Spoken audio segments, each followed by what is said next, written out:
Hello नमस्कार दोस्तों, स्वागत है आपका माइंड एग्जाम के यूट्यूब चैनल पर। जी हाँ दोस्तों, इस वीडियो में हम डिटेल से बात करने वाले हैं दिल्ली पुलिस ड्राइवर के फिजिकल के बारे में। जी हाँ दोस्तों, अभ्यर्थी काफ़ी ज़्यादा परेशान है।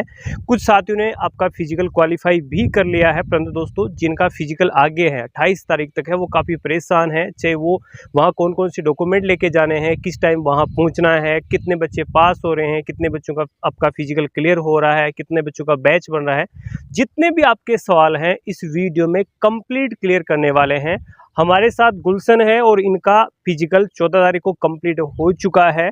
तो ये आपको जो कास्ट सर्टिफिकेट है उसके बारे में भी जानकारी देंगे। सभी जानकारी पूरा डिटेल के साथ ऑथेंटिक जानकारी देने वाले हैं, ताकि आपको किसी भी प्रकार की परेशानी है वो दिल्ली पुलिस ड्राइवर के फिजिकल में बिल्कुल भी मत हो।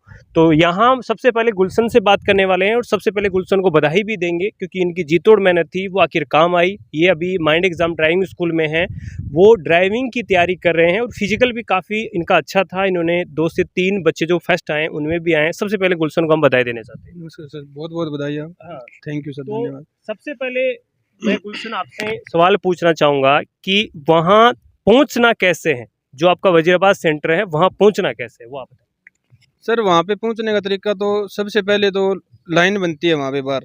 हाँ। उसमें जितना जल्दी जाके आप बैठ जाओगे हाँ हाँ। उतना जल्दी फायदे में रहोगे। भाई 1-1:30 बजे लगभग बच्चे आ जाते हैं और वहाँ पे बैठ जाते हैं। अच्छा, बाहर बैठ जाते हैं। बाहर बैठ जाते हैं और वहाँ पे शेड भी लगा हुआ है, उस शेड के नीचे आराम से बैठ सकते हैं, कोई दिक्कत नहीं है। हाँ हाँ। वहाँ से फिर वो अनाउंसमेंट करते हैं कि भाई इतने बजे आपको एंट्री मिलेगी, इतने बजे अंदर जाना है। हाँ हाँ। और जिसकी फोटोकॉपी नहीं है वो फोटोकॉपी करवा लो, जिसके पास पीने का पानी नहीं है वो पानी ले आओ। अंदर ग्राउंड के भी पानी की व्यवस्था रहती है, लेकिन वो बाहर भी अनाउंसमेंट करके बताते रहते हैं। ठीक है, किसी को कोई दिक्कत हो तो वो फिर वहाँ पे वो और भी व्यवस्था देते हैं कि भाई किसी को कोई और मेडिकल प्रॉब्लम है तो वो बताए हमें आके, ताकि हम उसकी कोई समाधान कर सकें। ठीक है।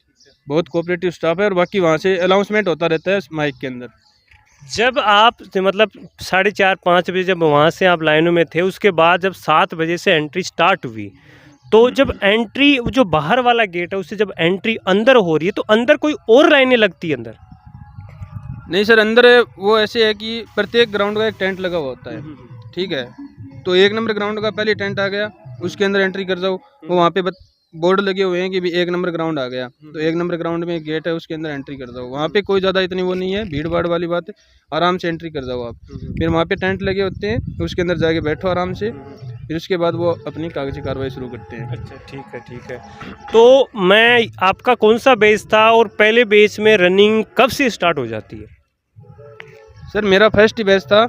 मैं सुबह 5 साढ़े 5 बजे एंट्री कर ली, 6 साढ़े 6 बजे एंट्री कर ली थी अंदर। ठीक है, 7 बजे वो स्टार्ट करते हैं अपनी कागजी कार्रवाई। तो उसके अंदर क्या होता है कि सबसे पहले जाके बैठते हैं, वो एक फॉर्म देते हैं। ठीक है। उसमें इंग्लिश में कुछ लाइनें लिखी होती हैं। वो रिस्क फॉर्म। हाँ, वो रिस्क फॉर्म, अंडरटेकिंग बोलते हैं उसको। वो अंडरटेकिंग फॉर्म फिलअप करना होता है। तो वो फिलअप करके उसके अंदर फोटो लगानी होती है, साइन करने होते हैं, वो उनको जमा कराना होता है। वहीं से हमें वो चेस्ट, वो जो चिप होती है लगी, चेस्ट नंबर इश्यू होते हैं। जैसे ही वो चेस्ट नंबर इश्यू होते हैं, मतलब 1 से 110 लाइनें बनाते हैं ऐसे वो।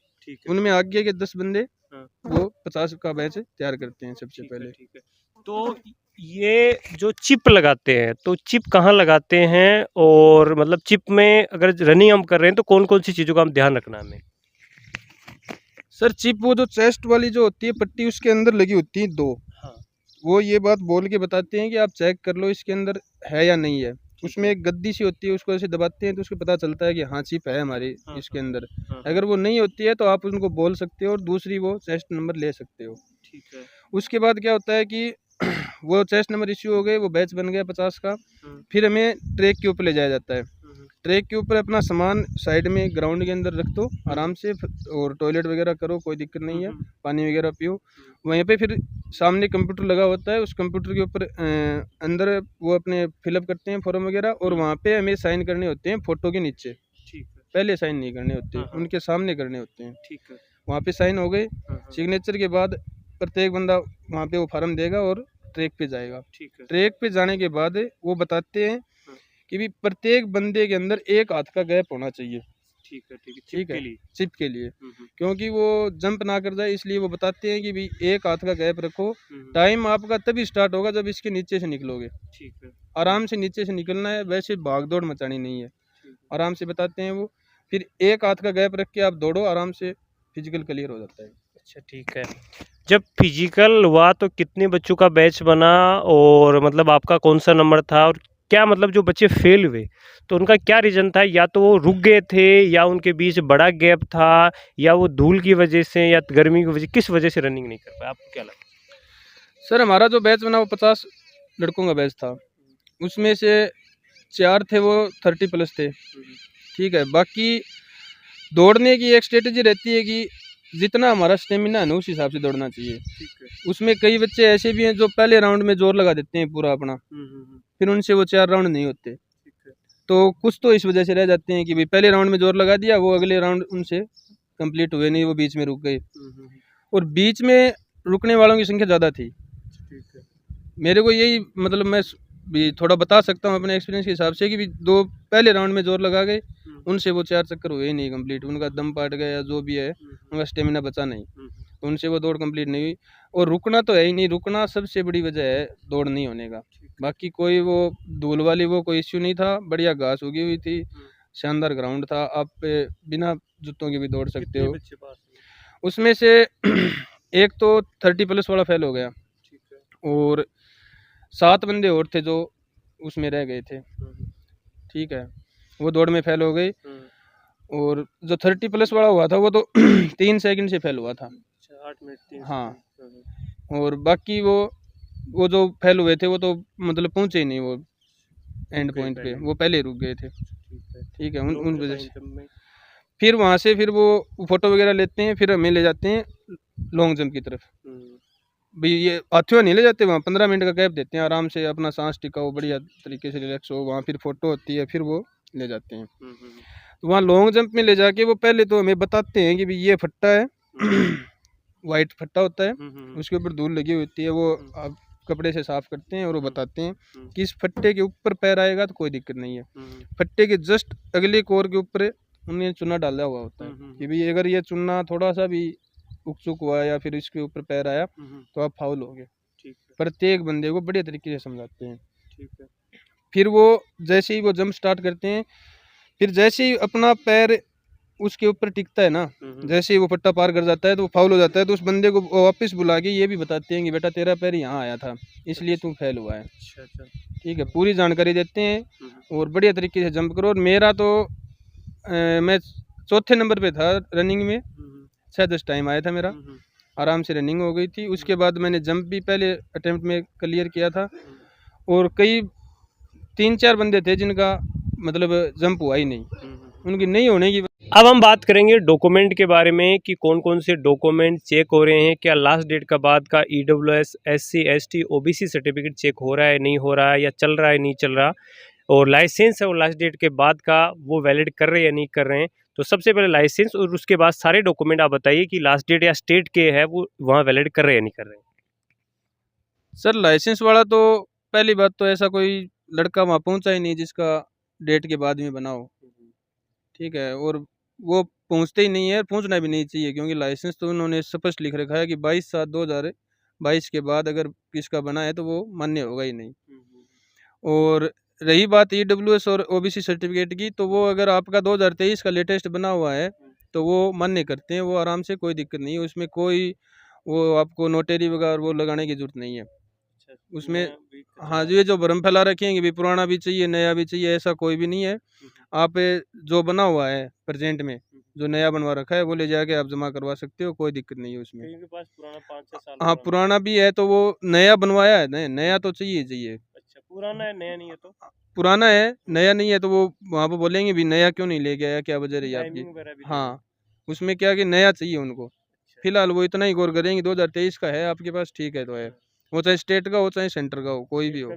हाँ, स्टेट का भी चलता है उसमें। डॉक्यूमेंट में कितना टाइम लग रहा है? डॉक्यूमेंट में टाइम ज़्यादा नहीं लगता, मतलब अगर बैच समझदार हो ना तो ज़्यादा टाइम नहीं लगता। अगर उसमें उनको समझ में नहीं आए बात, वो बोल रहे हैं, पहले बोलते हैं कि भाई अपनी 10वीं की मार्कशीट, 12वीं की मार्कशीट, आधार कार्ड, ड्राइविंग लाइसेंस और OBC या EWS सर्टिफिकेट जो भी है, ETC जिसको बोलते हैं, जो भी है वो सर्टिफिकेट ले लो, और जो आपकी अपनी क्वालिफिकेशन है उसकी फाइनल की मार्कशीट, इसका ओरिजिनल सेट और एक फ़ोटोकॉपी, आप इसको अलग करके रखो। और तुरंत आप वहाँ पे मतलब वो अलग हो गए। जैसे ही वो नंबर आगे से वो नंबर बोलेंगे आपके चेस्ट नंबर, मेरा 6433 था, वैसे ही वो बोलेंगे भी फलाना 6433 या जो भी है, आओ आगे और आगे अपने डॉक्यूमेंट दो। तो जैसे ही हम उनको डॉक्यूमेंट देते हैं वो साथ में ओरिजिनल देखते हैं और फोटोकॉपी देखते हैं। जैसे ही वो देख के फिर वो फोटोकॉपी तो अपने पास रख लेते हैं और ओरिजिनल अपने को वापस कर देंगे। वहाँ पे फिर सिग्नेचर करेंगे वो, सिग्नेचर करने के बाद वो अपने को फ्री कर देंगे। फिर वहाँ से डॉक्यूमेंट डॉक्यूमेंट हो गया, उसके बाद अपन को एक वेब पोर्टल नाम का टेंट लगा हुआ है, उसके अंदर जाना पड़ता है। वहाँ पे हमारे फिंगरिंग होते हैं और फिर उसमें वो फ़ोटो खींचते हैं। फ़ोटो खींच के फिर वो बैठाते हैं वहाँ पे, एक स्लिप देते हैं। उस स्लिप के अंदर ऊपर ही ऊपर अपना नाम लिखना होता है, नीचे आपने कौन से बोर्ड से 12th पास की है वो लिखना होता है, नीचे उसके सब्जेक्ट लिखना होता है, उसके नीचे उसके परसेंटेज लिखने होते हैं, उसके नीचे उसके रोल नंबर होते हैं। ये सारी चीज़ लिख के और साइड में एक LI मतलब लाइसेंस नंबर लिखना होता है, ठीक है? वो लिख के और उनको जमा कराने होते हैं। वो जमा करा के फिर वो हमारे हाथ पे बैंड बांधते हैं और बैंड बांधने के बाद अपना बाहर आ सकते हैं। अच्छा, तो आप कितने बजे फ्री हुए? मैं 10 बजे फ्री हो गया था सर। फर्स्ट बैच में तो रनिंग कितने बजे हुई? रनिंग 7:30 के लगभग शुरू हो गई थी। अच्छा, मतलब 2.5 घंटे में फ्री हो गए। हाँ, फ्री हो गए थे। और हाइट चेस्ट में भी निकला? हाइट के अंदर कोई हाइट के अंदर निकाल रहे हैं, चेस्ट के अंदर कोई किसी को नहीं निकाला। हाइट के अंदर एक बंदा निकला था हमारे बैच से। अच्छा, चेस्ट के अंदर किसी को कुछ चेस्ट को नहीं? किसी को नहीं, कोई नहीं है। और वो डिजिटल मशीन से होती है हाइट भी। ऐसे नहीं कि बेफट्टा वो मारते हैं खुद अपने हाथ से, नहीं, वो हाइट और सीना दोनों डिजिटल मशीन से होता है और उसमें लगभग सारे पास हो जाते हैं। हाइट में कोई रह जाता है तो वो उसका कोई रिक्वेस्ट स्वीकार नहीं करता, वो रह ही जाता है। और EWS MBC शायद EWS को नहीं, MBC वालों को इसको ये वो छूट होती है स्पेशल, उनको ही बस वो छूट देते हैं, बाकी किसी। एसटी का छूट है तो उसके लिए हाँ, सर्टिफिकेट से होता है। और मैं एक बात बीच में भूल गया सर, वो 30+ जो रनिंग है ना, वो भी इनके साथ ही होती है। हाँ। उसका कैलकुलेशन फिर जैसे ही रनिंग पूरी हो गई, किसका टाइम अगर 7 मिनट से ऊपर आया है तो वो उसमें वो चेक करते हैं भी आपकी DOB बताओ, वो मार्कशीट लेके देख के मुझसे फिर उसका कैलकुलेशन करके उसको बताते हैं भी आप 30+ नहीं हो तो आप आउट हो। अच्छा अच्छा अच्छा, वो बाद में मतलब साथ में ही है, लेकिन अलग हाँ, बैच नहीं है? अलग बैच नहीं है, 30+ वालों को साथ में ही दौड़ाते हैं। उनका जंप फिर अलग से होता है, अच्छा, हर जंप अलग से होता है उनका। अच्छा, हाइट वो जंप और लॉन्ग जंप, हाई जंप हाँ, दोनों वो अलग? अलग होते हैं, फिर वो फिर इकट्ठे हो जाते हैं, फिर साथ ही हैं। वहाँ वजीराबाद में कोई रहने वगैरह की जगह है? अब वजीराबाद में रहने की सामने वहाँ पे होटल वगैरह हैं, 500 रुपये में रूम मिलता है, कोई दिक्कत नहीं है, आराम से रूम लो और रहो वहाँ पे। अच्छा, ठीक है। हाँ, ऐसी कोई प्रॉब्लम नहीं है, रूम तो छोटे छोटे हैं वो, लेकिन रात अपना आराम से काट सकते हैं, कोई दिक्कत नहीं है। आपके मार्क्स कितने एग्जाम? मेरे 62 मार्क्स हैं, ओ कैटेगरी OBC। अच्छा, ओबीसी कैटेगरी आपकी।